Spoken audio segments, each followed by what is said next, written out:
Welcome to LoveLine with Adam Carolla and Dr. Drew. Would you sleep with sick women? I may be pregnant, but I am still a man. Spank the unruly ones. It's indecent, it's vulgar, it's blasphemous. I'm gonna ride you till you can't stand up.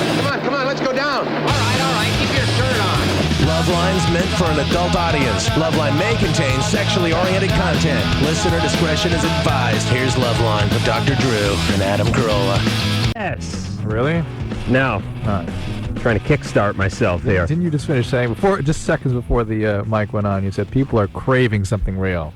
Yes. Please give them something I don't have anything real tonight. Okay. Yeah. Well, give them nothing. Ooh, I'm Adam Carolla. That is Dr. Drew. Phone number for LoveLine, 1-800-LOVE-191. Fax number 310-854-4455. Dr. Drew is a board-certified physician and addiction medicine specialist. And tonight our guest is Julie Brown. She's on that E-Gossip show. Actually, she's everywhere. She's not the comedian, Julie Brown. No. Yeah. This is the English Julie Brown. Right. She just appears everywhere. Out here, she's doing these Knott's commercials. By the way, she's doing the Knott's commercials that I used to do. I thought you were the Knott spokesman. I quit. Oh, Julie Brown took over. You mean they didn't offer you the job this year? No, they did. I just said, I'm tired. I'm a big TV star. On behalf of my kids, will you take the job next time, please? So I can get you some tickets? Yes, please. Did I get you? And Knott's Yes, you Berry did. Farm is a local amusement park out here, if you didn't know, and you're listening somewhere else and they don't have a Knott's Berry Farm. Oh, it's a great place for kids. Knott's Berry Farm started as, we got the Haunted Shack, which was basically a Sears gardening shed with a cobweb in it. Right. And then we'll give you these little preserve samples. Right. They have jelly and stuff. Now it's, they got Snoopy and they got all these roller coasters. And I was going down there trying to do these commercials where they taped a DAT machine to my chest and then taped me to a roller coaster and spun it around 30 times. And I was supposed to narrate during it, and the sound tech could never figure it out right. And I was vomiting because I ate a jumbo chocolate chip cookie. Here's the way I am. You give me something free, I eat it. Oh, yeah. I could watch somebody defecate onto a cassava cracker. Wait a minute. No, wait a minute. No, a Warsaw. What is that cracker? Yeah, not cassava. Warsaw I know what you're cracker. talking about. Yeah. Anyway, the worst tasting cracker in the world. Yeah, the lavash or something. And I would eat it right there. Right. If it was free. I just thought anything with sugar in it, you would eat it no matter what had happened to it. I'll do that too. Yeah. And speaking of eating, Drew. Yeah. Do you like zucchinis? Yeah. You do? Yeah. I mean, people are pretty indifferent about zucchini. Yeah, it's indifferent. Like fried zucchini. Yeah, okay. There's no... Don't get excited about There's it. no zucchini... Zucchini bread is good. Yeah, I'm not making zucchini bread. I have zucchinis, Drew. Huge zucchinis. Oh, nature's miracle. I planted a garden at my house. Where? Actually, I had one of my goofball friends from high school plant it for me. Chris? No, Snake. Oh. And he planted this thing, and there was like these zucchinis, and he said, how many zucchini plants do you want? And I said, well, I don't know. Give me a row of zucchini plants, and give me a row of tomato plants. Well, 6 weeks later, I have zucchinis that are the size of Hulk Hogan's penis. No, Engineer Mike, put that on a cart, please. Possibly bigger. Okay. I mean... He's been on steroids for a little while. It might not be so big. It's like Madame Curie's garden. Right. When you see this zucchini, it looks like a novelty zucchini. Okay. It was 45-pound zucchinis. I mean, they're huge. You don't see them that a big. bad Gilligan's Island where some kind of atomic weapon has landed on the island. Right, and the professor's garden goes AWOL. I have zucchinis. And now I realize, 5 weeks later, I have this bumper crop of zucchinis. So I have... like 111 70-pound zucchinis, and I have no idea what to do with these things. We'll take them. All right, they're beautiful. We'll eat them. I can't throw them away. No, we'll take them. As I toiled in the sun. I really actually do love fresh vegetables, so that's great. Yeah, I can't tell the difference between these and the Susan store-bought grinds these ones. things up and puts them in pancakes. It's the only way we can get vegetables in our kids. Seriously. Listen. Yes, I'm serious. Tell the kids if they don't eat the vegetables, they don't get whatever's coming after it. Right. You know what you need to do? Lock the cabinets.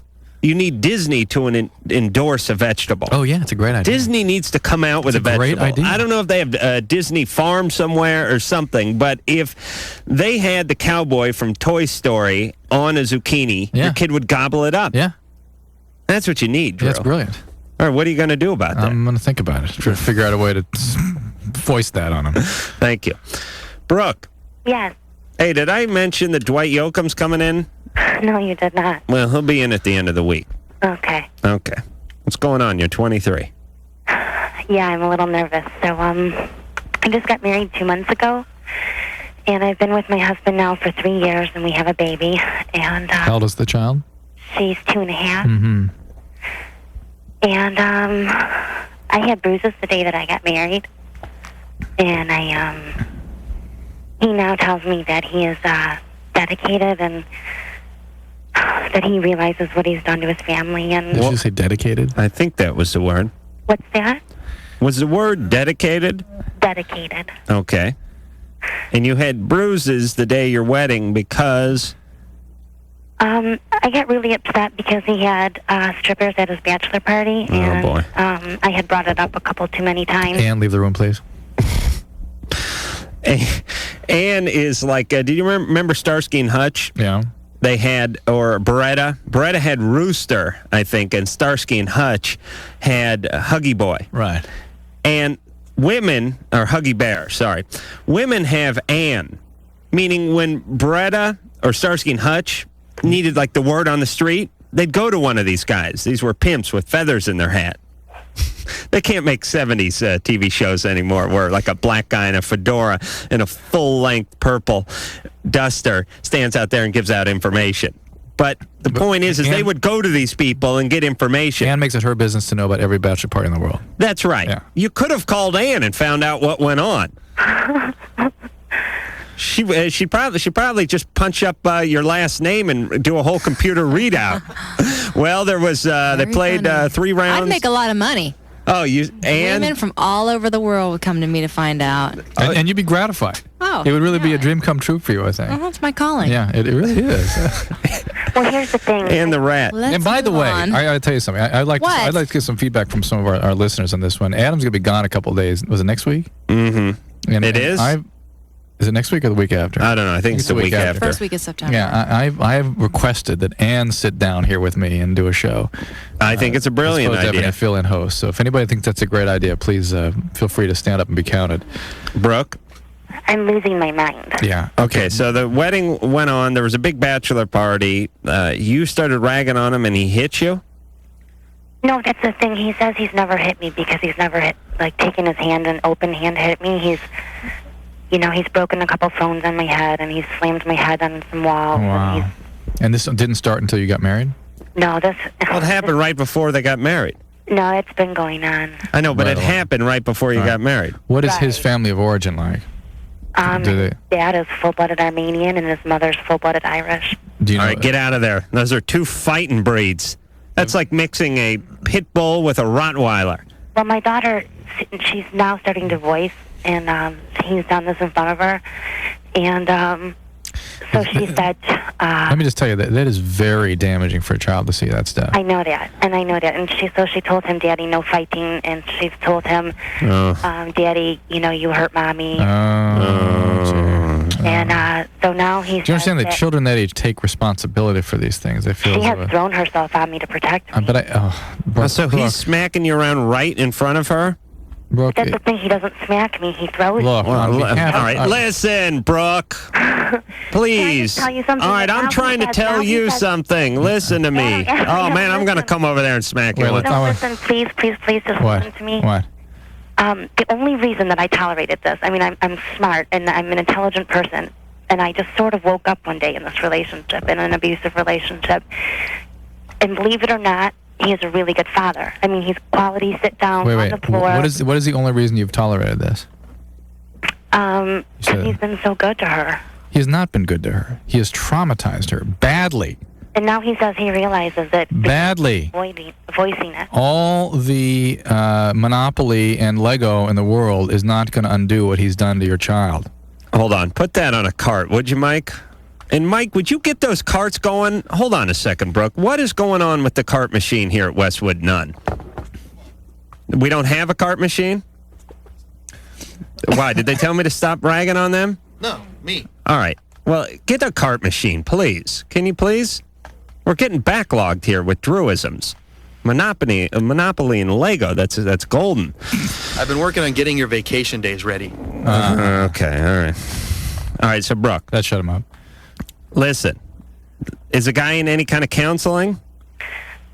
See, I already my girlfriend called and sent him to jail. And Good. he Fantastic. to a 20-week anger management, and he has, it sounds terrible, and I sound like I'm with a complete idiot, and I do have more scruples about me than this, but he has 2 drunk drivings, and Is he drinking when this happens usually? not always, no. All right. So he's an alcoholic also. Mm-hmm. So you have an alcoholic abuser. I mean, just deal in reality for a second. All right, but wait. That's what he is. But this is the thing. He could be the nicest guy on earth. The only reason I justified it as long as I have is because he said to me that he just couldn't take it because I was emotionally unstable. And I had given him that because I am. He's blaming you for his being an abuser, for his being an alcoholic, okay? Do not take that. It has nothing to do with you. He is an abuser and an alcoholic. That's who he is. That is reality. Okay, just think of that. Those are the words that describe who he is. There's some very nice people out there who also are bank robbers. I mean, those guys that shot up the police in North Hollywood, supposedly very nice guys. Well, I'm sure they were delightful. I mean, being a nice person and being able to make people like you or feel that you're a nice person has nothing to do with this. No, John Wayne Gacy was a clown. Everyone loved him. John, do you know, Drew, do you know John Wayne Gacy one is? of the serial murderer guys, yeah. Guy had all the bodies underneath his house, Nice. remember? So you don't think that if he says he's dedicated to change and to his family, that you don't think it's... Maybe I think a reasonable way to handle this would be with a very high degree of structure. Like maybe you take the child away from him and he live apart from you while he works on this for many months. That he go to a program, get his alcoholism treated, focus on that, get into therapy, and work on it for daily for many months. And then slowly, with the help of the professionals, transition you back into a lifestyle together once he's had a chance to look at what it is he is and is doing. Yeah, that's a reasonable plan, sure. Brooke, she is. He and is then the father while of the he's child. doing that, you can figure out why you were with a guy who's this way. And absolutely, that you would need to get some codependency treatment too. That would be definitely part of his treatment. Would be your focus on Heavy your own denial. Yeah, we've decided this show is going to be dedicated to truth from now on. That's Truth Line. We just want to deal in truth. Yeah, here's the truth. When I divulged something to Drew earlier that afternoon, like one of my first masturbatory sessions, and then he spills it out over the air. That's truth, according to Drew. No, that's true. You notice I said to Brooke, she's saying what he's doing to her, and that the kid is throwing herself in front of him, saying, "Don't hurt mommy." And I say, "Daddy's," so he's smacking you around in front. He's not smacking me. Just pushing me. He's busting a phone over your head. Yeah. I'd rather get smacked around. And by the way, isn't that just a general term, Drew? Yeah. Thank you. Christian. Don't get married. Nobody get married and no more kids. Hello. Thank God they have a daughter. Because if they had a son, he'd be killing people. Christian. How's it going, guys? Hey, you're 20 years old. Yes, I am. We're a little bit disgusted by the human condition. That was pretty pathetic. Other than that, we're fine. Good. My question is, me and my girlfriend were in the shower Saturday night making love, and she was like half bent over. I was behind her, and in the heat of the passion, I pulled out too far, and not realizing I did, I went to thrust back forward, and when I did, I hit the little spot between the two, and jammed myself, my penis, pretty hard. And I immediately lost my erection, and it swelled up something fierce. And then yesterday, wow, it got really... You were really going at it. Yeah, it was... it was a moment. And you sure you didn't bang it on that porcelain soap dish or something that was against her? No, it was her, because she's bruised from it too. And it's really bruised since yesterday, and then today we were going to have sex again, and I got an erection, but now it aches really bad when I get an erection. Well, you still had sex, didn't you? No. Really? It hurt bad. Oh, this is bad. You're very committed to sex. Is the penis still swollen? Not really. Is there any distortion when you have any... Part? Any change in the anatomy when you have an erection? It's a little bit puffier, like halfway down the shaft. Yeah. But other than that, it's really discolored, though. You tore it, and so I'm wondering if it's something that's if it was just like, a penis sprain or just something that's gonna be okay. You definitely need to see a urologist. Definitely. Sometimes these things need to be repaired. Usually they're okay. Wait a minute, Drew. Do you think it's a tear or is it a contusion? It's probably a tear. Contusion suggests that it's like a blunt injury that ruptures, that crushes an area and causes bleeding into the soft tissue. This is a tube that fills up with blood. It's got a fibrous sheath on it that if it tears, if you hit it, it'll tear. And it doesn't work so well then. Hurts. What should he tell the urologist? Exactly what happened. All right. Does he have to stay there in the shower? No. Because that's embarrassing. It was kind of nice, though. Yeah, no, I understand. You're going at it. You have the radio cranked up and everything? Listen to the LoveLine, actually. No, I wasn't listening to LoveLine. I was listening to something else. All right. Look, we're not going to check up on you. Please. A little plug there for you. Yeah. Speaking of plugs, how's the penis? Aching. All right, so go see your urologist. Could he give it a couple days and then go? No. Got to go in. Go. Okay? It'll probably be okay. Don't take any aspirin or any of these anti-inflammatories in the meantime. Why not? That can make things that have been bleeding more likely to bleed further. Because it thins your blood out? Right. All right. Ian. Yes. You're 25. Yes. You're on LoveLine. How you guys doing? Good. I seem to have a problem getting over ex-girlfriends. How many you had? Actually, just 2. I dated one girl for 5 years, and the other one for almost 2. Yes. And what happens when they try to break up with you? Oh, well, the first one, it was a pretty long, drawn-out process. Another one was really wanted to... The breakup was long and drawn out? Yes, it was. Like 3 years? Oh, it took a year. She's married now, and I'm okay with that, finally. I never realized I had a problem with it until some other friends told me, they were kind of worried about me. But I really realized it tonight when I was talking to a friend, and she mentioned a fling that she had, and I was just kind of shocked. I didn't realize how much it would hurt, and it really did. It upset me greatly. You were talking to a friend, and she mentioned a fling that your ex had? Yeah, with someone else, of course, but... I mean, the most recent ex? Yeah. That you didn't... Why was your friend discussing the fling that your ex had? Well, we were just, we were talking, conversations always end up talking about sex. Sure. Well, that's why I always masturbate before I get on the phone. But wait a minute. Because then they turn to sports and politics. This is a male friend or a female friend? Female friend. She happens to be my ex's best friend. What do you think about that, Adam? I don't know. She was the ex's best friend. She was her best friend, and I'm sure Ian... You know the best friend deal. I know, but I bet Ian probed a little bit. Best friend. Yeah, but why every conversation does he have with this female friend end up talking about sex? Well, no, he could talk to the guy fixing his radiator, and it would turn to sex. But he's a horny guy. But you have it happens at work. It happens. Yeah, but wait, you have a theory that... women, or when there's a heterosexual couple that is a friend, one of them is usually more interested than the other, at least initially. All right, we'll pursue that avenue. What's going on with the friend? Oh, nothing. I know. She's dating somebody. We were talking along. She's not interested in you. We were talking about how people, how their sexual appetites were, I guess. I guess she was pretty randy. And okay, how far has it been? How long has it been? Since we broke up? Yeah. She broke with me last September. It's been a while. And I knew I had, a little bit of residual feelings for coming on a year. Yeah, it's been a while. All right. But isn't this one easier than the first one? I would have to agree so. But it's very frustrating. You're doing the same. You're at the same crossroads I was at 25, young Ian. Now listen carefully. Okay. My first relationship, the breakup, devastating. I mean, it was devastating. We hadn't gone out for 5 years, but it was a first love kind of thing. Totally devastated. Absolute mess. Yeah. Never tried to kill myself, never carved on myself. Well, you probably thought about it. I wanted to kill myself. It's just I was so depressed I couldn't get off the sofa.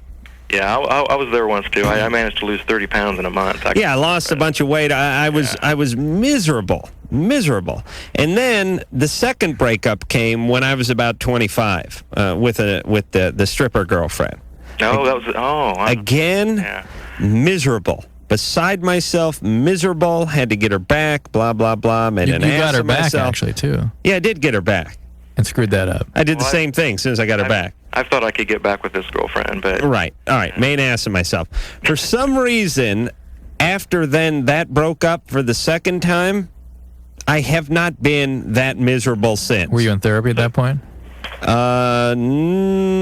No, although I'd been in and out of therapy. So you already were improving, just you were being treated already. Well, some of it is therapy, some of it is just plain time, and some of it is this sort of resilience or this callous, you build up a little, your skin thickens a little bit. But you and I have the same history in that we casted a play. We needed players for our right.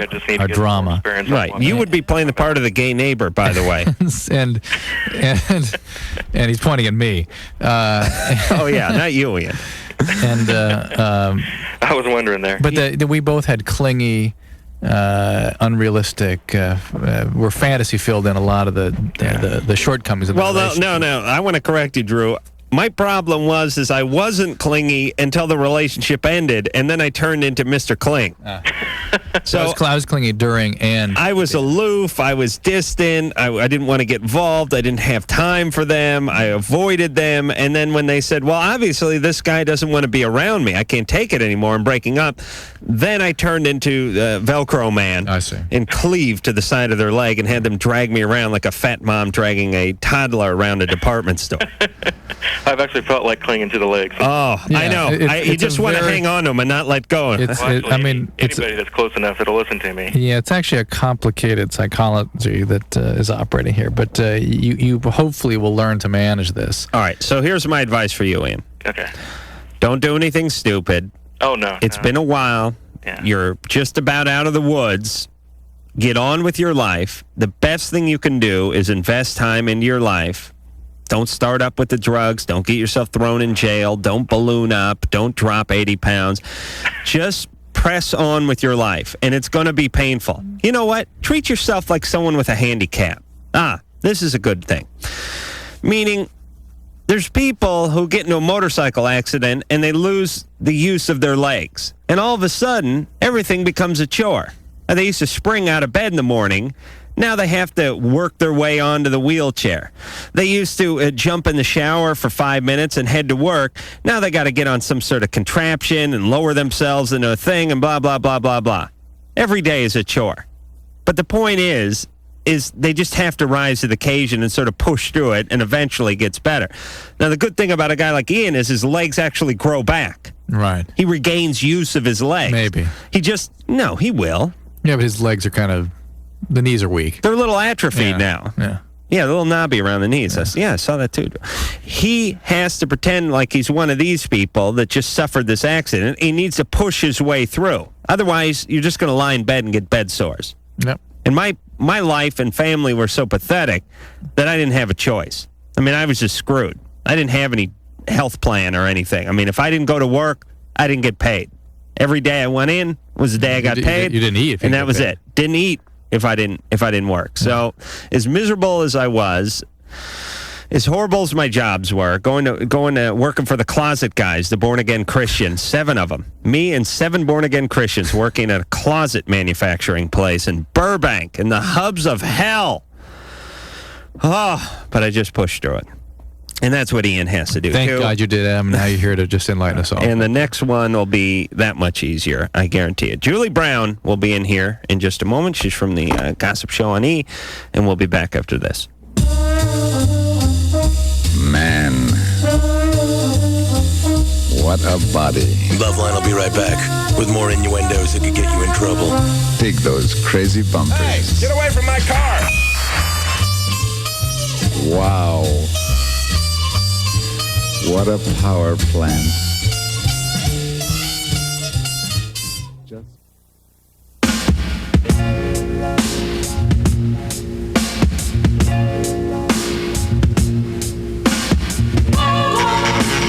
Hi, I'm Saffron. I'm Tim. Johnny Glue. We're Republica, and you're listening to Loveline with Adam Carollo and Dr. Drew. Corolla. Corolla. Corolla, see, she put an R on it right there. Did she put an R there? I think so. I thought it was sort of an O. We're going to hear it. All right, Mike, go ahead. Earn your money. And you're listening to Loveline with Adam Carollo and Dr. Drew. Carollo. She said it right. See that, Drew? I screwed up your ears I there. heard Corolla again. Yeah, because you were saying it like a mantra. Corolla, Corolla, Corolla. Julie Brown is here. Downtown. What? Downtown, Julie Brown. Really? There's two of us, you see. Well, which one are you? I'm the. Yeah, I know. You're downtown Julie Brown. But we were just told not to say downtown Julie Brown. You were? Who said that? Everyone said it. Oh, for Christ's sake. These goddamn publicists. I swear to God, they should all just be cut up and then turn into chum. Bring up some trophy fish out in the bay. I didn't know. Oh, okay. That's it. It's downtown Julie Brown. As a matter of fact, it's just downtown. I got the green light from the source. Downtown Julie Brown is here. What's up? And she's from the Gossip Show on E. A show I watch. I watch a lot of E. We do too. You do? Yeah, actually, yeah. I'm never proud of myself for doing it, but I can't turn it off once it comes on. It's a good show. Well, it's a great station, isn't it? It's got a bit of everything on there. And it's got those, I love all the columnists. Right. Because they're either older than the day is long, or they're just gayer than old Perry. It's one or the other, but they're all great people to watch. They certainly are. I think most of them have come out on the show. I told them to give me $200 or go to somebody who can talk about it, but, Where are they coming out of? New York? They come out from all over the place. There's Liz Smith. Right. She's from New York, I think. Or L.A. My favorite... I like both the guys. I like the Butch guy. AJ Benzer. Right. Yeah. He's real from Butch. New York, Brooklyn. Yeah, he's doing movies. He was in that Mel Gibson movie. The one that was done in New York. He's doing pretty good. Really? He just do you have contact with these people? Oh, well, I know AJ because, of course, I was in New York for so long, and he used to write for the Daily News. So AJ and I sort of like go back a little bit. And you're but the rest I don't know. Michael Musto. And you're out on the street. And or different locations. I saw once I'm glad you called it location. The street sounds a little you're rough. You're out walking the streets. You're out, like I saw you in Beverly Hills once, right in the heart of Beverly Hills. I like to hang around there. And you do your thing, and then you throw it over to them, and then they tell you what the hell's going on with Brad Pitt's penis, and then they throw it back to you. I never heard that one. That would have been a cool one. I would have hung around for that. But they're always talking about someone's penis. Exactly. Well, they're always talking. No. Are they? Well, I must watch the show. You got to read between the lines. Ah, I see. What does your notepad say? It says downtown. Okay, read between the lines. All right, so they throw it around and they come back to you. And give me the signature thing. I know you're tired of this, but what is it? Peace, love, and gossip? Mm-hmm. Oh, yes. It drives everyone crazy. You understand that? Remember in the old days when I was with MTV, I used to say wubba, wubba, wubba, and everyone used to say, what does that mean? Right. So you figure you need a new... Means I get a check. So you and Mahalo. Right. I'm trying to cultivate Mahalo. You may want to use that once in a while. No, I'm fine. Peace, love, and Mahalo? No, I'm fine with my own. Thanks. All right. Are you married? No, I'm not. No. Are you? No. Oh, really? No. Hi. That's something. And I like that English accent. What sign are you? I'm a Gemini. Gemini, wow. Yeah. All right. Means I got 2 personalities and half a penis. I don't know what it means. You don't care about that stuff. I really don't know. What are you into? I don't think, Are you into anything weird? No, not at all. Religiously, everything's fine? Just, believe in the good big G-O-D up there. That's it. Mm-hmm. And what movies you have coming out? I'm looking down on my thing here. Yeah, I just did a couple of movies, actually. I did, I was going out doing movies, being booked. I think I did Spy Hard. I was in it for about a second and a half. Right. And I was in BAPS for even less, so I wanted to do a part that was longer than my name, and I finally got one. I-95, which is a movie about a video road trip. I'm a video director. I'm a bit of a bitch in it, actually. Which is, it's quite nice. Well, people, you could pull it off. Yeah, well, I did, yeah. I've been known to. I don't mean to be insulting, but there are people out there that hate you. Are they really? Oh, yes. Well, you know what? You can't let it, everyone can't love you, do you know what I mean? It doesn't, I know. You can't make friends with everybody, it's pointless. So 50% are going to love you, 50% are going to hate you, so the best thing to do is really love yourself. Yeah. Do you do that well? Yeah, of course. Do it very well. All right. And you don't have any women just attacking you on the street with purses? No. I've been really lucky. I mean, I don't know what it's like for anybody else, but I normally get nice people coming up to me. Very rarely. Very, very, very rarely. Yeah, Adam, it says something about you that you get all these people coming up and complaining to you. I don't get that many complaints. I do get my share of abuse, but I'm sure Julie gets hers too, since the publicist keeps her separated from those types of letters. You got a different job to me. You gotta keep it real. I gotta keep it fake. Yeah, what about that? Yeah, I just gotta do a good job. I gotta host shows and pretend, let everyone know that it's a good time and what's coming up is a good thing. You on the other hand, slice and dice, right? Do you? Yes. It's a different job. Drew's bringing up either me masturbating or some animal-related story or something. So even if I didn't want to keep it real, Drew's forcing me to keep it real. Oh, okay. All right. So when you do your stuff, is it a little bit of a character? I mean, would you call it? Well, I guess, when everyone's been in the business, like, a long time, it becomes your character, yeah. I mean, in the beginning, it was really me. Right. But now, yeah, of course, How old were you when you got on MTV? I was about 16. What's the matter with you? Shut up, Drew. Drew's like, wow. That means you're 22. Okay, I was 21. Were you? 86. I'm not trying to guess your age, but I know you got started at a real young age. Oh, you look exactly the same as you did then. Yeah. You're a beautiful ebony woman. Thank you. You don't so show much. your years at all. Thank you. Yeah, black don't crack. Is that what they say? Yes. Black don't crack. What is your ethnicity? Are you all black? No, my mother's blonde, actually. She's white. My mum's white. Yeah, see, my dad's black. My dad's Jamaican. It's a very good mixture. Yeah, and then you toss in the English accent and the tight butt and the perky boobs. And you get an R on the end of everything. You got a winning combination. Yeah, we're trying to figure out at the beginning. Is this how you talk to people you like? I'm sorry. What? I like her. I know. I'm just wondering if that's how you speak to people you like and respect. I'm keeping it real, Drew. Yeah, please. Indeed you are. I wanted to talk about this English Drew thing. wants some juice. Do you have any gossip, by the way? Is there anybody who's doing anything that we need to know about? No, not really. I came to promote me. And you? Are you, screw that. We don't need to talk about anybody. Do you follow all that stuff, or do they just feed it to you? Well, actually, when I do the show... Hold on. Engineer Mike, shut Drew's mic off for a second. Thank you. No, that's fine. Drew, come and sit by me. You can share my mic. No, it's all right. He's good over there. Turn that one off, like over there. Yeah. I'll just be like Hitler on the podium. All right, so I'm sorry. What were you saying? I like your little mic stand with the Crown Royale right there. Yes, it filters out all the nasty words. The show you were saying? Yeah, are you into the gossip yourself? Is this something you follow, something you care about? No, not really. I mean, I care about my job. I care about hosting things very well. And I care about of course. And do they just... Well, actually, I guess the columnists come up with all the material, and then you just do the segments in between and throw it back and forth. They're correspondents. They're the ones that get all the dish and stuff. To be honest with you, I don't know what they're saying.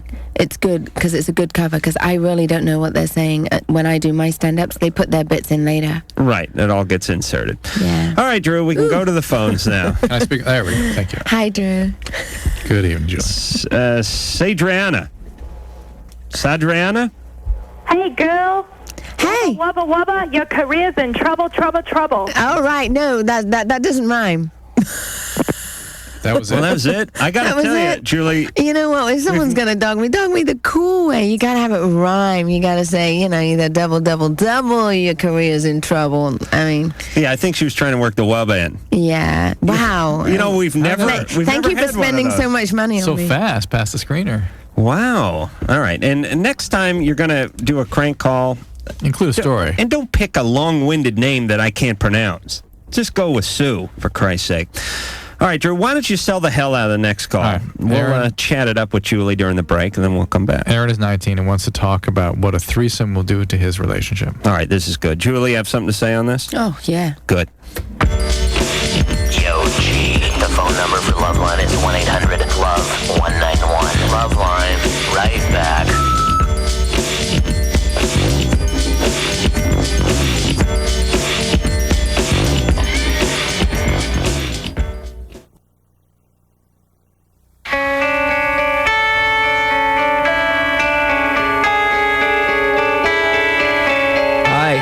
Clive Barker, and you're listening to LoveLine with Adam Carolla. Adam Carolla. Adam Carolla. Adam Carolla. Adam Carolla. Adam Carolla. Adam Carolla. Adam Carolla and Dr. Drew. You're really craving. I'm so craving right now. I so need a cigarette. Yes. And all right, we got a couple things to talk about. That was Clive Barker, and Clive Barker said Adam Carolla. You heard it. One more time, Mike, just with the Clive. Corolla and Dr. Drew. Yes.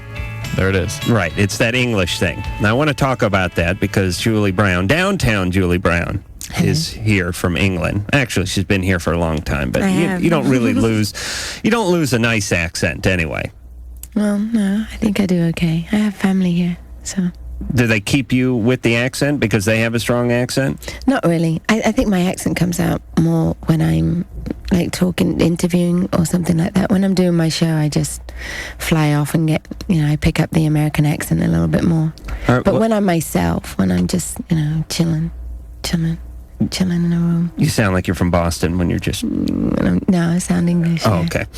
I want to ask you about the A thing in the ER. I know people are tired of me driving this into the ground, but I've still not gotten a satisfactory answer. What do you think is wrong with it? I don't want to... Pronounce water. Water. Okay. Now, I'm not... Drew, but if I wanted to say it really English, it'd be water. Right. You almost said water last time. But here's my point. I had this English girlfriend, and... She would put an A. Been so much fun. Oh, she was a ton. Yeah, so much fun. Looney is a tune. Well, of course, we're all nuts. We're all nuts. All nut. Oh boy, she would make scones, and she'd make scones, and I'd be like, "What are you doing with that milk? It's rotted." I'm making scones. That milk's been in there since the Johnson administration. Get it out of the bowl. You must let the milk rot in order to make the scones. Hey, listen, the war was not fun. We learned to do a lot of things with bad stuff. Is that how the scone was invented? Well, yeah, it's so that you didn't waste anything. It's like, hey, we got some rotten milk, and there's some raisins.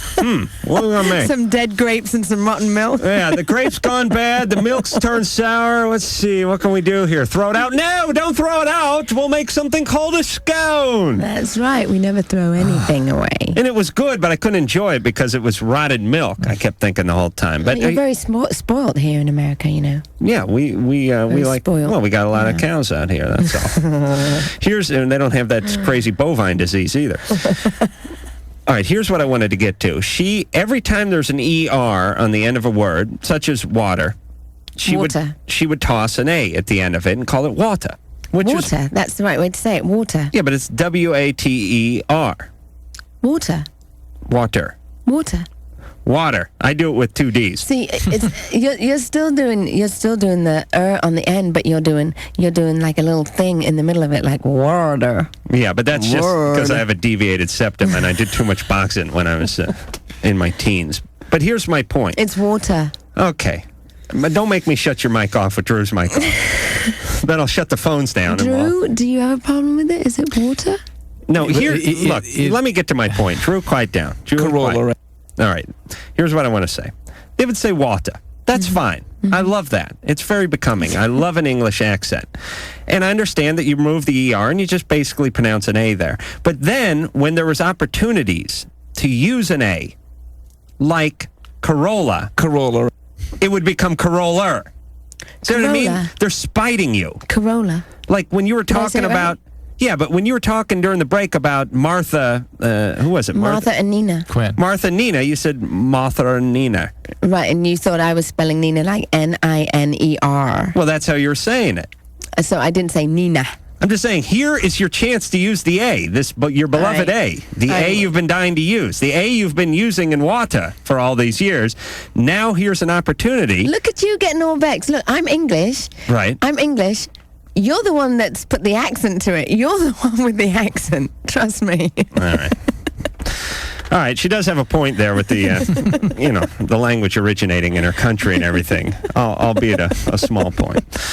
All right, I want to talk about your cat for just 1 second. Oh, my dead one or my live one? It's not about the dead one. Oh, my dead one. You were talking about having a jaw flown out. Right, I had two cats, vodka and tonic.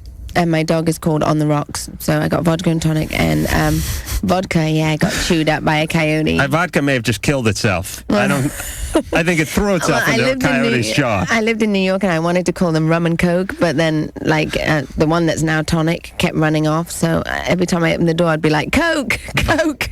And it didn't go down very well. So I changed it to vodka and tonic. So now they just think I'm an alcoholic. I had 2 dogs named Crack and Hookers. Where's the hi-hat, Mike? Come on.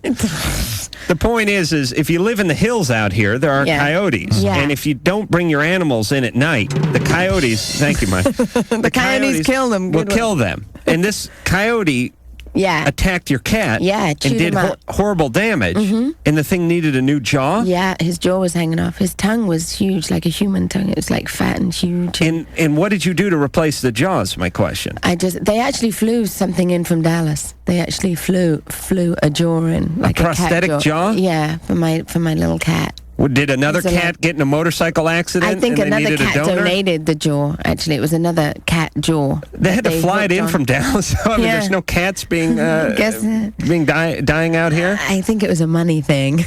It said it was from Dallas. How much did it cost you? For the cat, $2,500 for the stuff. Yeah. That'd be it. Yeah, that's why the second one died. Anytime we get into the triple digits, it's. I was like, how much is it going to cost? Oh, right. I'd already start picking out. It'd already be Vodka 2. The name would already be bestowed on another kitten. $2,500 for that cat. God bless you. You're quite a compassionate woman. Thank you. Aaron. Yeah. 19. How you guys doing? Good. Hi. Hey, Drew, Keith Adams all over. Keep him away. From this call? Uh-huh. All right, what's going on? Okay. Well, here's the deal. I'm in a relationship with a girl, and the relationship's about a year and a half old. And we were really good friends before that, and the thought of a threesome's come up. Actually, the actual possibility of one. But I'm already kind of lost. This is a girlfriend? Yeah, this is a girlfriend. She was originally a friend? Yeah. And how long has she been your girlfriend? About a year and a half. And how did this business of another person get into the act? Well, I don't know. I guess sexually, we were exploring other options, and we thought of a threesome with the. We did, or you thought of it? No, we both of us. Actually, when he says we, he means like the royal queen. we. Yeah. Yes, we are not amused. That Who said kind of it thing. first? Probably, I would have to say it would be me. I would have to say it's probably right. Let me scrape Drew up off the floor. Yeah. Drew, are you all right? I can't believe it.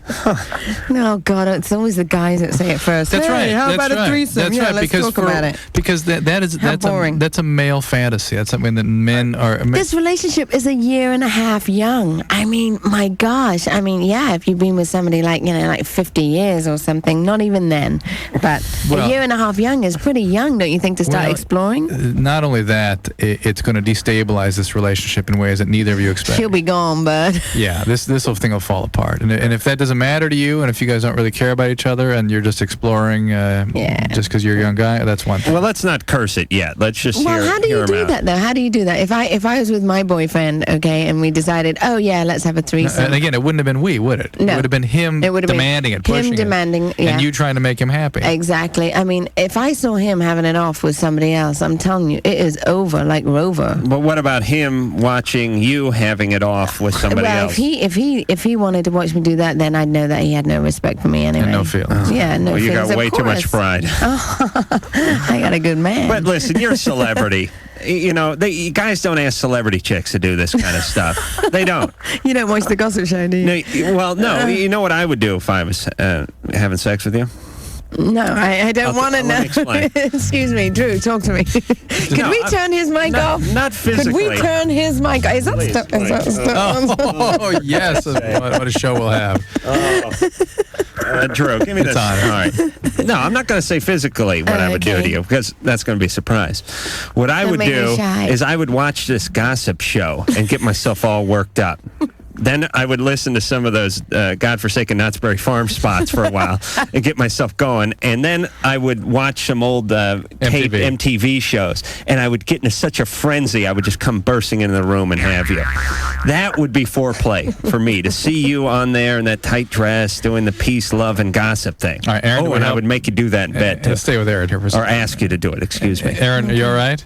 Yeah, Adam's my hero. Anything else you want to know about this? You can see where we're all going with this. Yeah. We don't approve of this stuff. It's a bad idea, but Well, if it's the girl down the hall at the dorm room and you guys are graduating this year and everyone's looking to experiment, that's one thing. And you don't really care about the relationship. That's a different thing. Yeah. But if this is a committed relationship where you guys really care about things, you do care about it. Don't delude yourself about how this is going to affect everybody emotionally. These are three people now in a very intimate triangle, and feelings occur that you don't expect. there's so many things you can do with just two people, right? Right? True. Well, I mean, and again, this is women need to learn to assert themselves in their relationships. That women need to not be worried about making the guy happy, because that's not what it makes healthy relationships. I was worried about that in the first place, and I might be wrong about this, but I approached her with it, and I left it alone for a while, and then she mentioned it to me afterwards.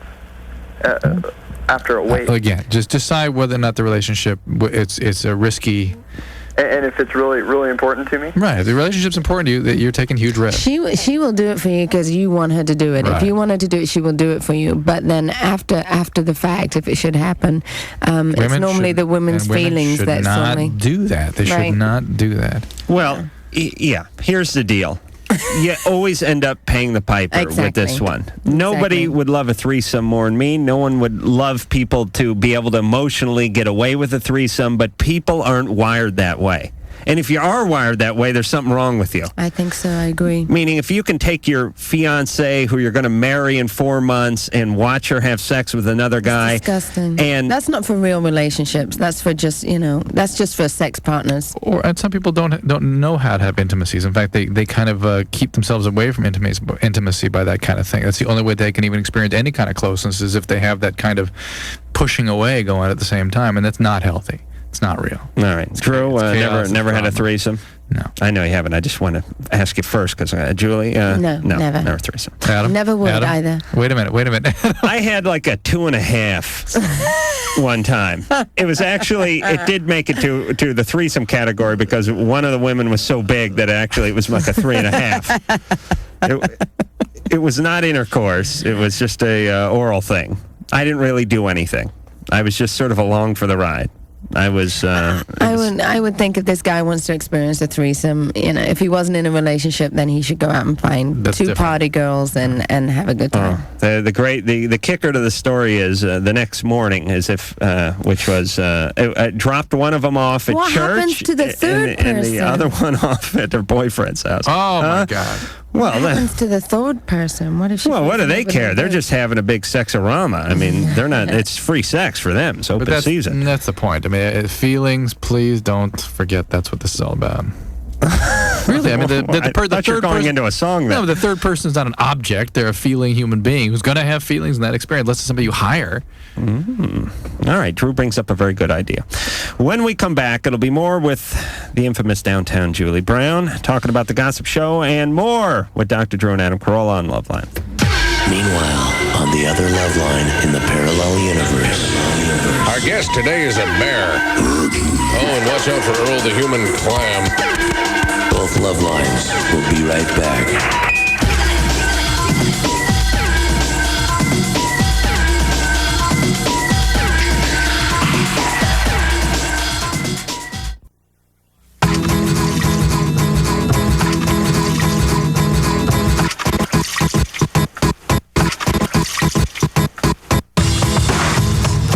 LoveLine. We're here with downtown Julie Brown and uptown Dr. Drew, and midtown Adam Carolla. LoveLine will be back in a scant 10 seconds.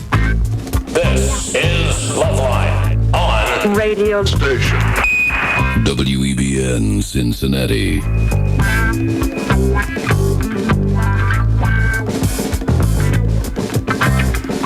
All right, more LoveLine. Dwight Yoakam coming up at the end of the week. Tonight, downtown Julie Brown is here. You can find her currently on The Gossip Show, which is on E, and it's on, now they wrote it down here, but every time I turn E on, it's on. Yeah. It's on all the time. And then on the weekends, it is the hour-long blockbuster. Right.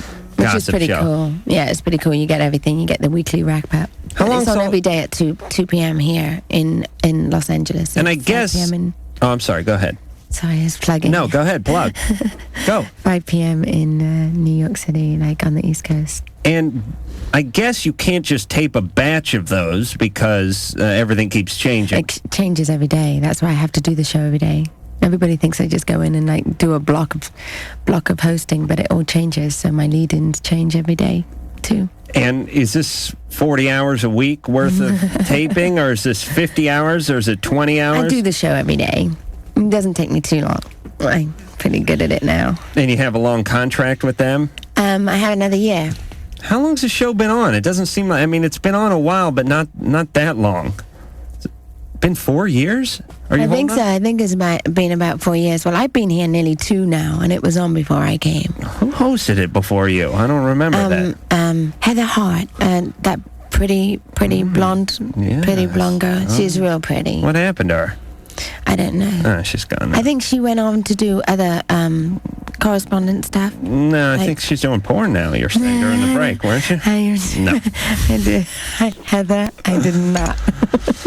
Julie Brown is here, the downtown version.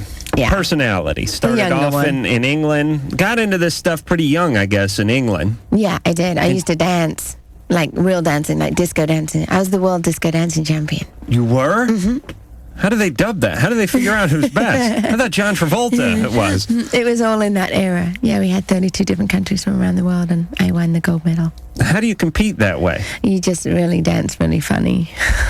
Yeah, but I mean... Those disco days, you danced about 120 miles per hour, you know. And do they have it at one big club in England? Yeah, they get all these, like I competed all around the UK, and then the little UK. What year was that? 1979. Oh, but there's a lot of guys with the open shirt and the hair and the polyester. And the bell bottoms, definitely polyester. And in fact, I was with the USA contestant, and we were always like neck and neck. And of course, you know, USA, UK were always together. So when they were calling out the numbers, I was just like, wow, they're going to pick USA. They're so much, you know, such a big place.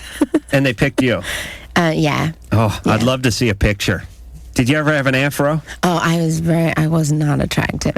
You didn't have a 4-foot afro? I kind of grew into my face when I got here. I grew into everything when I got here. I wasn't very pretty or anything like that when I was younger. You know, I was okay, a lot of good-looking women say that, but I never believe them. Oh, trust me. Maybe you didn't know you were good-looking. I had braids and beads and, you know. I just love to see that. I'll send you a picture. I'll send you a Christmas card. Were you sporting some spandex and that kind of thing? No, I was never a sexy dancer either. I was always a funky kind of person. I always had big baggy pants on. That's it. Speaking of... That's the music we danced. Speaking of funky, could you imagine the smell coming out of that place? The reason I know this place smelled is because polyester does not breathe at all. There's only certain countries that don't wear deodorant. Most people do. That's right. There you are in Europe. There's no shaving. There's no deodorant. There's no cotton. Not all of Europe. The Swedes are very clean. Oh yeah. Well, they don't grow hair. No, exactly. So the French are the ones really. Some French people. Imagine the French contestant there. Jacques Lamont. He's covered head to toe with polyester. He hasn't taken a shower since France was liberated in 1945. Big old beard and handlebar mustache, a ton of hair, a big merkin piece stuck to his chest so the hair would hang out. Really tight pants and just gyrating nonstop, but no air getting through there. Oh, the humanity. George. How you doing, gentlemen? You're 27. I have a good old-fashioned STD question for the doctor here. All right, go ahead. I've been seeing this girl for about 3-4 months now, and the subject of sex has started to come up. Problem is she has herpes. I'm curious to know if we're using protection and she's not having an outbreak, what are the chances that I could contract it from her? They are finite. I can't give you an exact number, and it's different for different people. When people are producing virus and when they're not is very hard to predict. But he's using protection, When using protection, that substantially reduces the risk further, but not completely. I mean, it can occur in other areas that are not covered by the condom, theoretically. What about a condom bib? Condom and bib. Well, what about a condom worked into a pair of shorts? No, right, or a condom with a flap or something, like one of those mud flaps. Yeah, with the put on a wetsuit? Chrome outline of the busty woman, like they have on the back of the truck. He said a wetsuit. Well, the short idea is very interesting. Yeah, because what Drew's saying is you have a condom over the penis, but there's a lot of other stuff flying around down there. The way you say penis. Penis. The diphthong on the E. And there's stuff, rubbing into this and banging against that and chafing against this. Again, it's unlikely, but it's finite. It's conceivable. But also, we talk to people who have partners who have herpes, and it was unbeknownst to them, and they were having unprotected sex for a while and never contracted it because they weren't having an outbreak. Right. So it's hard to predict, but it's fairly safe, but not completely safe. Okay. Okay. All right, well, thanks. All right. It's fairly minuscule if you're wearing a condom and she's not having an outbreak. Say minuscule. I can't do that. What is minuscule to you, Drew? Is that 10? Is that 5%? What's minuscule? Less than 1% would be minuscule, and I can't say that that's true. You don't think 1% is minuscule? I call that minuscule. All right, less than or equal to 1%. Like if I said you have a 1% shot. You're having a herpes argument. It's getting the job. Wouldn't that be a minuscule shot at getting the job? Yes. Julie, what's minuscule to you? See, small doesn't work for me because small is like 15 to 20%. Right. Puny. I'm not a minuscule kind of person. If you can, it's either whether you can get it or not. If you can get it, whether it's a minuscule or it's like a full-blown thing, I'll go for the not. You're not going to chance it? Oh, no, absolutely not. Well, what if a guy, let's just do a hypothetical here. What if I had the herpes? Right. And, you're really attracted to me. I mean, really attracted. Right. And, we're getting off real well. This is a real stretch for each other. I know, I'm getting there. And we're dating and everything was great. And I told you, we hadn't had sex yet. And I told you, listen, I got the happies. That's what we call it here in LoveLine. Makes people more comfortable. Right. I'm not having an outbreak. I have it under control, and I'll wear a condom. Right. Couldn't we then have sex? No. How about a hand job? Come on. If I got the daisy rubber gloves on, maybe. Paid for dinner and everything. Come on. Everyone has the happies, don't they, Drew? It's very common. It's very common. It wouldn't it's happen. Common, but not everybody's got it. No. Wouldn't chance it. No. No. Because there's lots of more wild people than that me. doesn't. Me? Yeah. I know. I mean, you're wearing all that tight stuff, and you're gyrating about and everything, and everyone thinks, "Wow, she's a player." This one, but it's true. But you're very mild mannered. Yeah, I am. Okay, that's enough out of you. Amber, you're 17.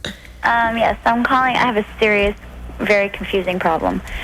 I'm 17. I have a 2-month-old son, and my boyfriend's 19. We've had problems in the past. Day after I had my baby, he ran off with a girl for 10 days. And just recently, I thought we were getting back to normal and everything was going good. He had her over this Friday. You just made me break a nail, girl. Oh, and you don't know how I feel because I hear from everybody else that I'm beautiful, I'm sexy. They all want to date me. But the person that I want doesn't want me. Or at least he says he does, but I don't feel his heart's there. We're gambling. Hold on a second, Amber. Okay. I don't know if I have any money, Drew. We're getting the chips. Do you have any money? Me? Really? No. You don't have anything? Do I get paid for this? You could possibly make $2. Okay. All right, we'll get the chips I'll get out. it up. I'll get it up for you, okay? Were you? Yeah. Okay. Hold on a second. All right, everyone hold it. Drew? I've lost my broken nail. Stall. I'm going for the They're right chips. here, right? I know, but I got to turn around. Oh, okay. You want me to take the mic with me? No, you go ahead. Go ahead. You can actually turn around the... Are we still on the air? Yeah, he has to reach 1 foot to his right. Okay, Why? What are we gambling on? We're gambling on Amber's past. Drew went for the dollar Can we first. talk about it? Yeah, we can talk about it. Here's what we're doing. Okay. Amber's 17. Amber has a child. Right. Amber has a 19-year-old boyfriend who cut out one day after the child was born and took off with, I guess it was a friend of hers or just some girl for 10 days. Yeah. Now he's back, and he's brought the girl back as well. Which he shouldn't have been back in the first place, but go ahead. Right. We're wondering, what is up with Amber? I mean, what kind of environment was Amber raised in that she would even consider having a guy like this back in her life? Was there abuse? Was there alcoholism? Well, let's not forget that she's still young. She's still young. She's still only 17. Yeah, that can be your bet. You place your bet. 17. You decide what the situation was. Okay. Okay. All right, ante the chip in, by the way, and that's worth $1. Okay. Okay. Okay. The chips are in. All right, go ahead. You go first. You want me to go first? Yeah. Drew went for the wallet rather quickly. I didn't have a real strong gut feeling on this one. She says she's beautiful and that a lot of guys want to date her, which doesn't sound like the normal MO from the woman who's going to be the subject of abuse in a relationship. But obviously, there's something up with her because she wants this guy back and he's abusive. I'm going with abusive dad. Be more specific. Physically abusive? No, never beat her up. Just verbally abusive. All right. Okay, that's what I'm going with. You want me to do possibly left early too. Abandonment with some abuse. All right, Julie. Me, I think she's young. She's only 17. She got involved with somebody. Love's a funny thing. It plays tricks on you when you're very young and naive. She's just over her head. A little bit over her head, especially having a baby so young. That should never have happened in the first place. If we were if she'd been taught the right way by her parents. So I think misguided information right from the get-go, which comes from the four walls at home and the roof over her head. So I don't think she was really educated in what. Not a broken family, though. I'm not going that deep. Whether it is or isn't, I think whatever family you're in or whatever peers you have around you, you should be educated, especially at that age, especially what's going to happen when you have sex with someone. I think she found the perfect man. She found an exact replica of Dad. Dad did the same thing. It's the exact same thing. Her mom got pregnant at 16. Her dad was in and out with other women and just ultimately didn't become daddy. Probably. Okay. I think it's an exact For the sake of the replica. bet, I'm going to make Julie's answer, just because we're doing a pass thing. Nothing real specific up with the family other than not a great environment. Yeah. Not an open or not any overt abuse. Uneducated, yeah. Okay. Amber. Yeah. Okay, what's Hi, going Amber. on? What's going on with the family? Okay. Well, you all are right in a little way. My dad's an alcoholic, and he's been abusive. My mother had me when she was 16. Whoa. Dr. Drew is right. Drew's doing a jig over here, by the way. Come on, Drew. The woman's in pain. My mom took off when I was 3, and I've been stripping since I was 15. Your mom took off. Yeah. Well, then you were raised by your dad? Yeah. And- Had an alcohol problem. And he was an abusive alcoholic. What kind of abuser was he? Not really a whole lot of physical, but just mostly mentally and verbally, you know. Wait a minute. That's good for a point for me. All right. Where's Mom? Do you ever talk to her? Yeah, occasionally. And It always ends up in a fight, so we don't talk that often. okay. So here's what I'm going to say for the sake of the gambling. Drew, you're out. No. Yeah. Mom was pregnant at 16. Mom was Hit that on the pregnant. head. She was Hit in. that on Mom the was head. pregnant at 16, but you said the same kind of dad, and what you said is You're the right. dad got Mom pregnant and took off. All right, you're right. Then It's that the other did way not around. It's the other way happen. around. Well, it's 180 degrees. You couldn't be wronger. Yeah. Julie, Yeah. you're wrong Okay. because the family's broken up and everyone's out of the house. Here's your And there's money, abuse. I am right because I said no physical abuse, but verbal abuse from You were Pops. right. You were right. You've Oh, you've thank done you this very before. much. Now I have these chips. You owe me $1. I certainly do. But he's a really good father. This is See, this is like the caller we had earlier tonight. He's Right. a great boy. My boyfriend's a great father to our child. He's just abusive and beating me in front of the child. and hitting me on the head with a Right, telephone, but he's never really hit me with his fist. That's Right. really. Stalin was a great man, except for the part where he killed people. several million of his countrymen. Other than that, he was a decent guy. I mean, come on. Amber, as a girl with a heart and a little bit considerably older than you, I just feel that there are so many good people out there. I think to find a good man is a possibility, and to start with something like this so young, this is going to be She your would pattern. sabotage a non-abusive relationship. She couldn't tolerate it. I really She would love him. she would sabotage a relationship that wasn't abusive. If somebody were really available to her, she would reject him. Amber, is She that would true? I feel don't think bored. so. She would feel bored. She would feel restless. Somebody is available to me. Well, he isn't. This guy's not. He's not. Who's available to you? If you're going to have a man that you love going out and seeing other women while you're trying to raise your baby, is it a girl or a boy, by the way? It's a boy. Forget about raising the That's baby. so cute. I mean, Well- she's just trying to get home from the hospital while yeah, he's out but doing you know this. what? Now, when you've got a baby, you got two people to think of when the abuse is happening. Ears are ears. No, you have one to think about. It's the baby. It's all about the baby from now on. But that's not what's bothering me. What's bothering me is he brought her into my house when I wasn't here, and I was going to get a car for us. Is that him on the other line? Probably. I don't care. That's him calling from jail. All right, so Wouldn't doubt it. Amber. You gotta drop him, Amber. I'm telling you, when someone goes that close to him, you gotta drop him. Sorry, baby. You got to. You got to. Well, like he's not going to do it again if you take him back this time. They always do it again. He said he didn't realize what he was doing, and that, you know... In the house? He didn't know what house you lived in? And he won't realize it next time either. And he didn't know you were pregnant? Yeah, he didn't... Huh? He wasn't aware of that? Well, yeah, I mean... He left the day after you gave birth, you said? Yes. That is despicable. And brought her to the hospital.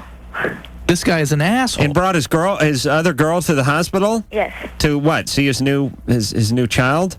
I guess. Or she drove him there. Oh. He's a very, very sick man. And he's going to get her pregnant, too. Oh, my God, don't say that, because I've been thinking that. Well, what do you think would happen if he keeps having sex? He told me nothing happened in the house when she came over. Oh, yeah. Okay, He sure. wouldn't let me in the house. Yeah. Oh my right. God. He Nothing told me to call happened. before I Amber, come home. it's about Amber and the kinds of people you're looking for to try to solve the old problems with Dad. I've been Try to feel told good about that yourself. You're casting a play here. Deal in reality. This guy is an abusive asshole, and he is a despicable person. That's who he is. You love him because he fits what you need to try to fix the ills of the past. All right, if your dad wasn't a world-class alcoholic abuser a-hole, you'd have no interest in this guy. That is what your attraction is. You got to understand That's that. all you know from a loving. That's the only only connection you've ever had in a loving way is with somebody who's also that. Well, how do I change this? You get rid of him. Yeah, but she doesn't have the strength to do that right now because she's still in the throes of all this insanity that was her past. Let me tell you something. She doesn't realize how much strength she has. No strength now. That's why he's still there. That's the weak part. And I think he knows that, and so he... Oh, of course. Yeah, that's why he's able to abuse you. He's a victimizer. He's an abuser. I think he really... Amber, I'm going to tell you something right now. I was in a relationship for a very, very long time. I was in a relationship for 6 years. And the last year, I was thinking, oh, my gosh, what's going on? And I thought he was seeing somebody else, and there was a lot of girls around. And then when I finally found out, and it took me a long time, and I was young, and it took me a long time. And as soon as I found out, you know what, all that year, this guy was saying that I was crazy, that I was nuts, that I was making him paranoid. He would get angry at me for getting upset with me thinking about things. And you know what? When I actually found out, like, you've had the evidence right in front of your face. When I found out, he was gone, and that was 7 years, and it was, that was tough. But trust me, there's too many good people out there to deal with scum. Well, when I told him that, when I knew she was in my house, he tried to push me down, to go away so she could get out of my house before I came in. After that, I knew she was in my house. He kicked a hole in the door because he got upset because he denied that she was here. He's an addict too, isn't he? Of course. He used to be, yeah. Yeah. Well, that's why she's attracted to him. Listen, She's an addict. Okay, that's why he's attracted to her because he can get in her pants because she's an addict. And they can be But it really pisses me off. All right, Amber. Close your eyes for just 1 second. Get really mad and get real mad and get rid of it. Just close your eyes and listen to me for a second. Okay. You're attracted to him because he's an addict, because your dad was an addict, because he's abusive, because your dad was abusive. You're trying to fix something that can't be fixed because time has passed it. You understand? Yeah. It's like you going out working on cruise ships because the Titanic sunk 75 years ago. It ain't going to bring it back, and it ain't going to save the people that died. You have to understand, and it's not going to stop the next one from going down. Don't talk about him, just talk about you. You have a child to raise. You're 17. It's going to be an uphill battle for you to raise this child. Because she's got no support from anybody. Your number one goal is to not let your child go down the road that you went down, which is a dark, crappy, pothole-riddled, horrible road. Now, the good news is you're 17, and there's plenty of time for you to fix things. Don't deal with him. Don't deal with the relationship you're having with him. Just deal with yourself. Deal with some therapy, deal with some counseling, deal with your friends, deal with, trying to mend things with Go to the some family. Al-Anon. You can go to Al-Anon meetings for free, codependency, Right. code meetings. Get some Get connection with immersed people into who that are, world. Yeah, who are healthy and can support you in a genuine way. Right, but forget about him. Okay. When we come back, more Downtown Julie Brown, more Drew, and more you. LoveLine, the only late night talk show that lets you make noises like this.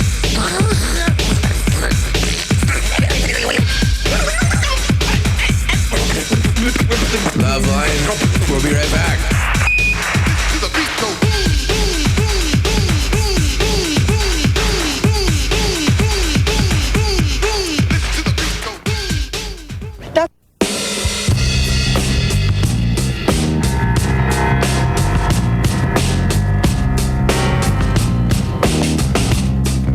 Hi, this is Kelly from the Sneaker Pimps, and you're listening to LoveLine with Adam Carolla and Dr. Drew. Oh, she nailed it. Yes, you is. Phone number 1-800-LOVE-191. Fax number 310-854-4455. And we're here with the delightful Downtown Julie Brown. And let me say that I am pleasantly surprised that not only are you even more beautiful in person, but I appreciate your candor. And she's quite refreshing. Yeah. Thank you. I don't want you to take this the wrong way, but I was prepared. Oh, boy, she's going to have an attitude. I just thought you were just going to be the gossip queen in here.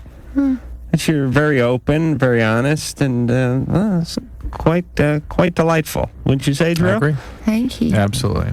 Okay. I have to get my bosses a tape of this. Oh, yeah. Oh, I could only imagine, because I'm an a-hole when we do the TV show, and I'm a nice guy. Drew is actually nice. That's one Drew's thing. a nice guy. Well, because I'm so busy being an a-hole, he doesn't. I just voice everything. You thought I was going to be completely different, like a bit of a BIT. Yeah. Huh. I did. Well, no, maybe just a little. I knew you weren't going to come in here and be a bitch, but I thought you were going to come in here and maybe be doing your act a little bit, have your guard up, No, doing I was the a thing. bitch to them for making me come in and do the. It's not your fault. Poor scared guys. You guys can sit down, by the way. They're making me nervous standing there. All right, just pointing at the publicist. The E! Show, the gossip show, it airs Monday through Thursday at 5 o'clock on the East Coast and 3 o'clock here on the... Two. Oh, 2? Yeah. Oh, it says 3 right there. Because we're 3 hours different, right? Only 3 hours. Oh, I guess that would make sense. Yeah, so it's like 3 Central Time, like in Arizona or something. Right. Okay. It's on all the time. It's a big jamboree on the weekend. You can't miss it. Listen, if you're watching a lot of E, you don't got a lot going on, so just sit there and watch the damn gossip show. I do too. Once it comes on, I can't change it. Ashley. Hey, how you guys doing? Hey, you're only 13. Yeah, I know. Hi, Ashley. Hi. I have a real big problem.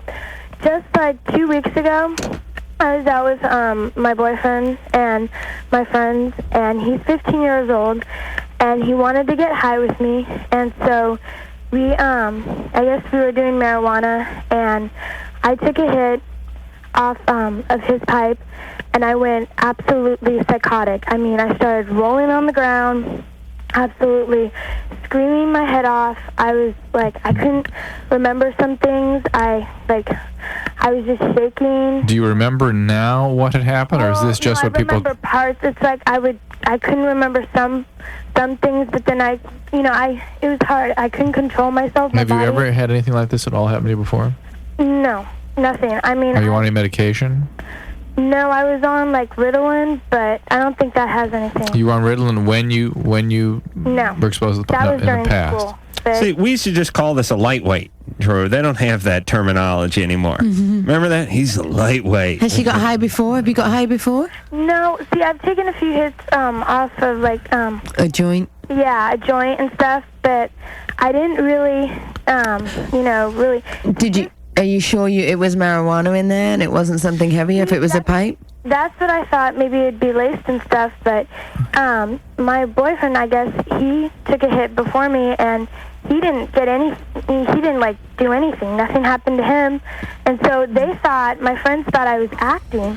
They're like, God, she's acting and stuff. And then afterwards, like the day after, he dumped me because he thought I was being stupid, and and I guess they thought I was acting. Well, this kind of thing I always worry is exposure to PCP.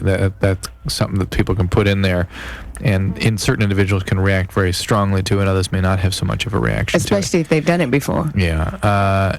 There are also toxic, psychotic reactions to marijuana. It's not unheard of to have this sort of thing in reaction to pot. Usually it's actually after a fairly large exposure.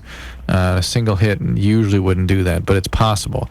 The other thing I would worry about is whether or not you perhaps have some other medical or psychiatric problems that somehow were just sort of brought to the surface by this. But again, real unusual.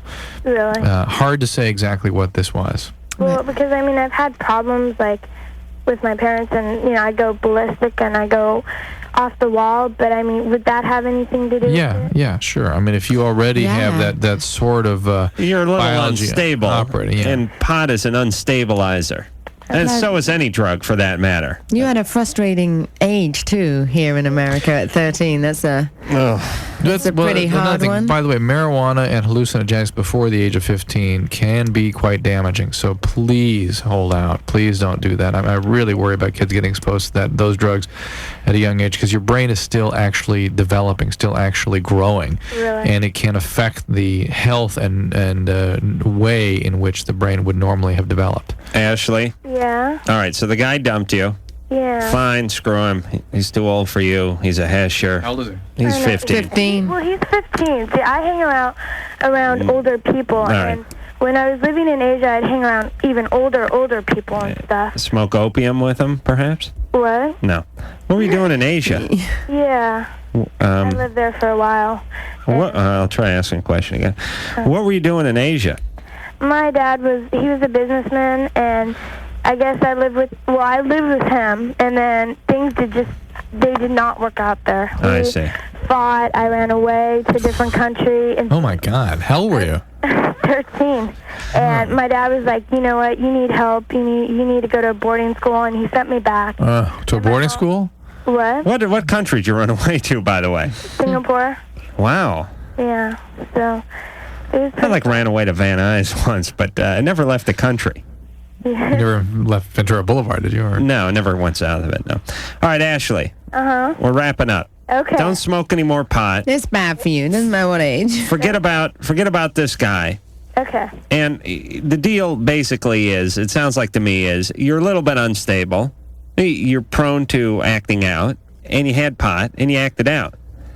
It makes you more, drugs make you either more or less. If you're a really mellow person and you smoke pot, your pulse stops, basically. And if you're out of control and you're wild and you're whatever, you'll get high and you'll get out of control and you'll get wild. Plus, you don't want to be with somebody that doesn't support whatever you get. If they're going to be there and say, "Come on, let's go do this," and then you take it and you start getting freaky and they run away from you. If you're going to have to do this stuff, which nobody ever should, but if you're going to do anything, even drink a little bit with somebody, you got to be with people that are going to support you. You got to be with someone that's going to be there to say, "I'll take you home if it doesn't work out." Right. Not dump you. This guy's like, man, she went into convulsions and she swallowed her tongue. Man, she looked ugly when she went down there. You ever see someone stop breathing, man? It's a real turnoff. Yeah, she's out of here. Drew. That's Drew. Sorry, Drew. Drew, you're 21. How you doing? Good. I just have a question, please. I'm 21, and a few months ago, there's this guy that I met. I'm gay, and we kind of played around, and he's 17 years old. And I was in counseling, and I didn't tell my counselor because it was illegal, and I felt really bad. And he said if anything ever happened, not to let him know because he would have to report it as his duty.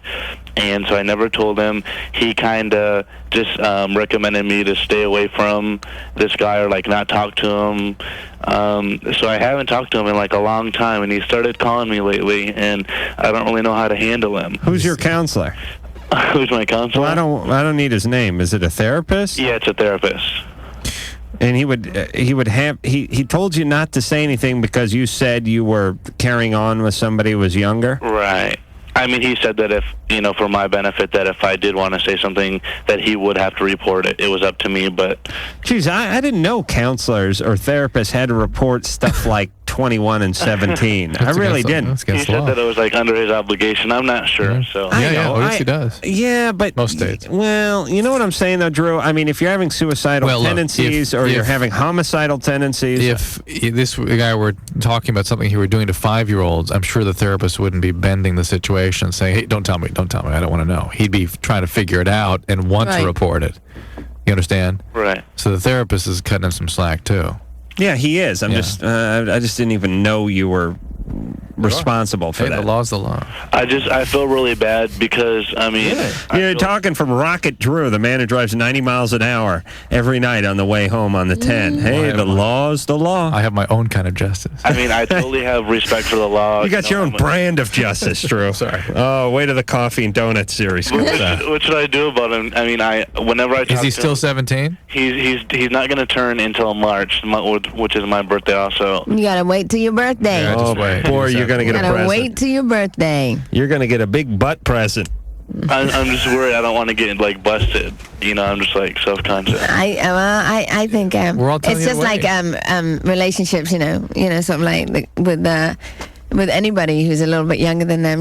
Girls, guys, it doesn't really matter. I think it's so much more fun to wait. Then your relationship will probably grow better too. You get to know each other. He's 21. He's gay. He's horny, and he doesn't want to marry the guy. Hey, you gotta wait. Yeah, it's against the law. Relationship at all. It was just like a little play kind of a thing. That's totally all it was. I never see myself with him. Okay, Drew. Let me ask you this. This is an interesting question. Something we've never really broached here on LoveLine. What is the law?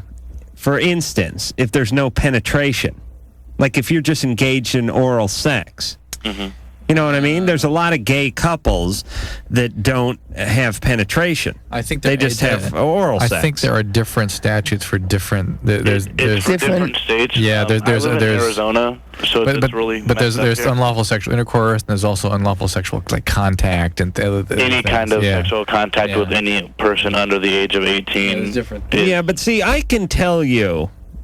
Actually, I thought I'd say that with a lot of conviction, but I really have no idea. But here's my gut feeling. A 21-year-old guy fooling around with a 17-year-old girl and not having intercourse is not really something that anyone's going to get hauled into jail for. All right. Do you know what I'm saying? Well, they would if she complained. Yeah, if she filed a complaint. I'm not scared of him. He's really cool. He hangs out with a lot of older guys, but his parents I'm concerned about. That's right. These things are usually initiated by the parents. With parents, usually, you tell the parents.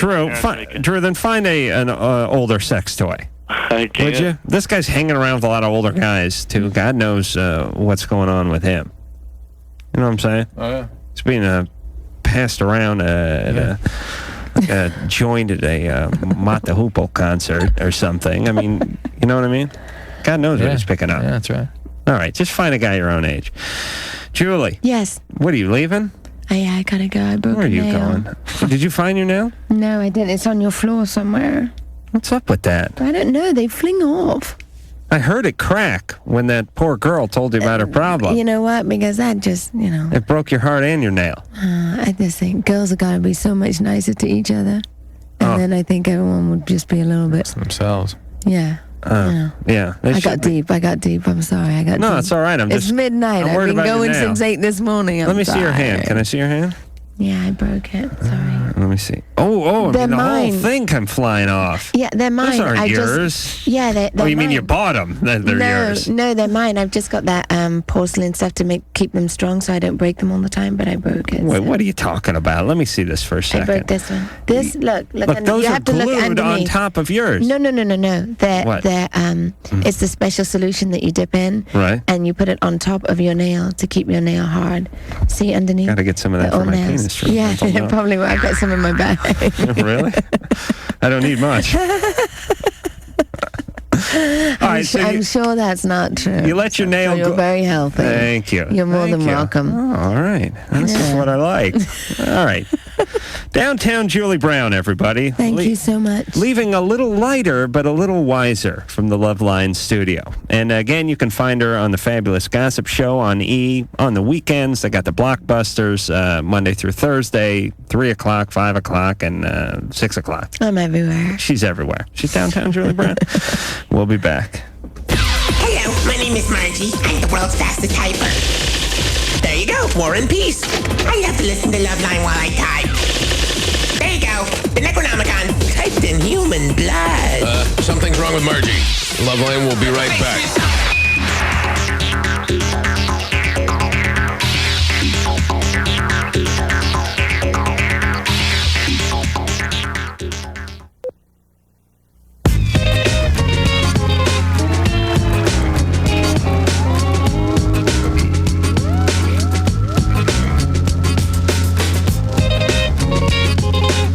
All right, Downtown Julie's heading downtown. She has left the show. Find her on the Gossip Show on E! I liked her. I agree with you. She was not what you expect. Much more substance. Yeah, I don't know. I think she drives a lot of people crazy.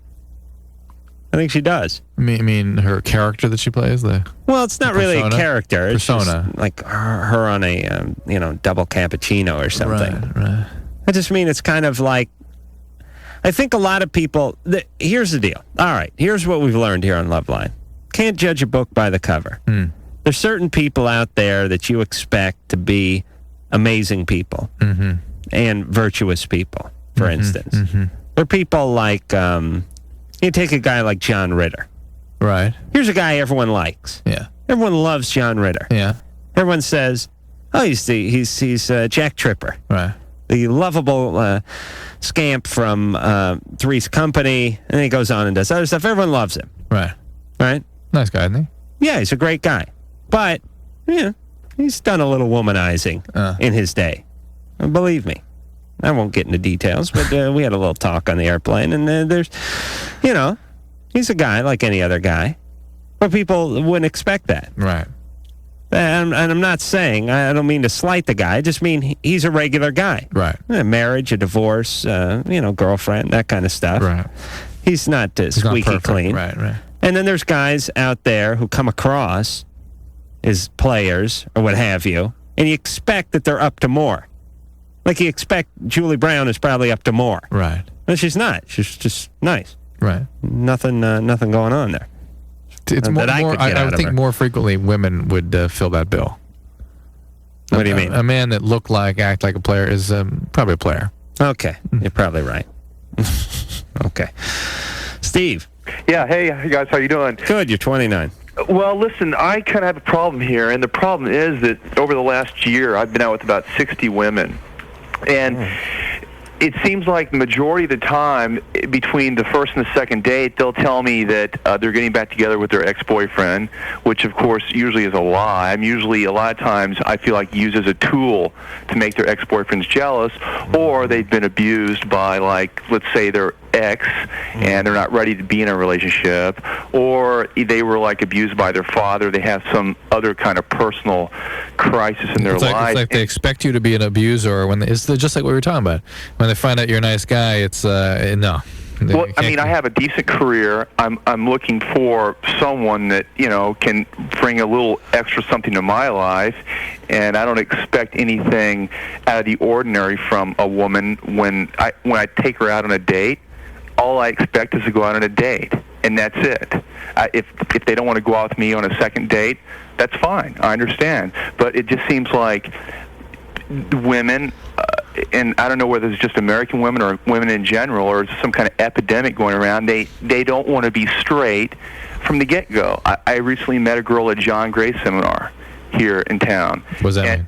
What's a John Gray seminar? You know the guy that wrote Venus, Men Are From Pluto and Women Are From Venus? Right. Oh, really? That was a guy who wrote that? That was a chick who wrote that. Well, is he gay or what? Well, it makes a lot of sense. I met her there. We went out a couple of times, and then she tells me, I'm getting back together with my ex-boyfriend. And I just really, it seems like, I don't know whether women are like to be in abusive or bad relationships or... Is this the why do women always reject nice guys? Well, I don't really consider myself a nice guy. I consider myself to be very accommodating and patient. But I'm not going to let, a woman walk all over me. What would you rather hear? What do you mean? What if she's just using that as an excuse and maybe she's not? Well, you never know. I mean, what would you rather? What if it is an excuse? What would you? I'd rather a woman just tell me to, just be frank and tell me to, that she's not interested in see you? you later or whatever. Or what? I mean, but it never happens. If I'm at a club, and most of these women I have not met at clubs, because it seems to be a whole different kind of a situation. But if you go to a club, you ask a woman to dance, and I don't know whether it's me or it happens to all guys, but now it's not no anymore. It's, well, I have to finish my beer first, and then we'll dance. All right, that is no. That is just nice no. Right. You understand? Right. There's a bottom line here. They're not interested in either going out initially or going out on a second date. Now, this could be for a cacophony of reasons. Did I use that word right, Drew? Sorry. Oh, please. Can't you just give it to me? Stop withholding. Cacophony means a loud noise. A conundrum. No, wait a minute. All right, let me get the dictionary out. Get the dictionary, Drew. We don't. Give me like a panoply or like a... Get the dictionary. We don't need you. All right, Steve, listen to me. First off, you shouldn't be attending these seminars. Right. There's nothing but mean, angry, pent-up women who are reading a book because they're trying to figure out what went wrong in their last relationship. Right. Number two, you cannot categorize women or men. They're a-hole men, they're bitchy women, they're great women, they're great men, they're men that make great parents, they're men who make horrible parents, or a horrible parent, as it were. Everybody is an individual. And if you're going out with the same type of person over and over again, that means you're doing something that is seeking them out. Mm-hmm. Do you understand? Right. It's not them, it's you. It's them in the sense that there's a lot of them out there, but it's you in the sense that your radar is leading you to those types of women. Because for every one of them, there is another woman who's nice, who would like to meet a nice guy and like to go out on a second date and like to be treated right. Mm-hmm. So it is not all about them, and it's not all about how come all women and why are they always pulling this. They're all different. They seem to be very acceptant of, I might, make the initial introduction, but then they're very receptive, and then, of course, they don't mind getting a free meal, which is fine. I mean, I'm offering, and I don't expect anything from that, but it seems like a lot of times you never know whether you're getting the straight story or not. But you're oozing bitterness already, Steve. Do you understand? Right. You feel used for some reason. Okay. Why do you feel used? Me? Yeah. No, I don't know whether I really feel. You get to the point where you're like, okay, how many more? It's like going through a deck of cards. I feel like I just go through a different deck of cards. I mean, in the last month, I've gone out with quite a few different women, and a lot of times, I don't like them. Probably I'd say 50% of the time, I probably don't care for them myself. But then the ones I do like and do seem to have something in common with. Never works. Hold on. Never. I found the word. Drew has the word. Harshness in the sound of word or phrases. Discordant sounds. Harsh sounds. Wait a minute. What word am I thinking of then? Panoply.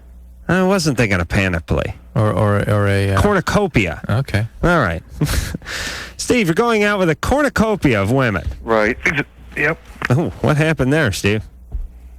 Pulled something too hard, I guess. All right, Steve, listen to me. Mm-hmm. You're angry and you're bitter. Do I sound angry? It's coming through, yes. Right. And women are picking up on that, and you're scaring them off. Do you understand? Mm-hmm. Deal with your own issues for a little while. Don't make everything someone else's issue. I've never met a person who's successfully dated when they've categorized. Right. What is it with men these days? All they want is, or what's up with these broads? Oh, they're always saying this. And anytime you hear somebody categorize, projection. They're always projecting. Yeah. Categorizing about anyone. When they do it about races, yeah. Because the reality they're doing it. Because reality is people are different. That's reality. Right. So, try to figure out what it is that you're projecting Work on that. Stop projecting it, and I guarantee the women thing will straighten right out. Jason. Yeah. You're 27. Hey. Hey. North Hollywood graduate. Oh, really? Go Huskies. Go Huskies. Yes. What year did you see? You're 27. What did you graduate in 87? 88. 88. Yeah. Oh, well, I boy. got a question for Drew. Yeah. Place went downhill as soon as I left, too. Busy jammering with Ant. Oh, please. Can I talk? What'd you say? Hold on. Drew? Okay, I'm listening. Go ahead. For Christ's sake. Drew, when a woman's on the pill and they're pregnant, yeah, can it affect the child's mind? Can it give it a chemical imbalance later in life? Not that I'm aware of. Not that you're aware of. I don't think it really hurt anything, typically. All right. It's not uncommon for women to taking the pill for a little while after they're pregnant sometimes. Okay. Jason. What's up? What's the problem? What's the deal? My mom was on the pill in like 69, and I came out in about 88 with a chemical imbalance. What's the chemical imbalance? Just in the mind. I don't. They just say it's a chemical imbalance. I don't know. Well, you need it. It has a name. You gotta find out what the name. Schizophrenia. No, schizophrenia is a chronic illness that occurs sporadically. Sometimes there's a familial sort of pattern to it, but that wouldn't occur. It really is not associated with any intrauterine problems that we're aware of. At least I've never seen it associated with anything specific. All right. How you doing, Jason? Pretty good. Take your meds. That's the main thing with schizophrenia. Yeah. What are you on? What are you taking right now? 3 of them. What? They're real long names. Okay. Are you able to work? No, I'm on that Social Security thing. Mm-hmm. You think you could work? Yeah, I could. That's all right. Most of the graduates from North Hollywood don't work anymore. I think I'm the only one working. Probably. All right, Jason. Listen, I know it's a tough road to hoe for you, but take your meds and see if you can get back into it a little bit. I'll try. Don't bite off more than you can chew. Maybe not 40 hours a week, but maybe you get into radio. Oh, jeez. You work like 4 hours a week. You get paid a bunch of money. Am I right, Drew? There you go. Is that why you're here? Of course. Okay. It's random. Yeah. Hello, is this LoveLine? I have a problem with my stool. Hello, LoveLine. I have a problem with your stool, too. The phone number for LoveLine is 1-800-LOVE-191. I gotta go. I'll be right back.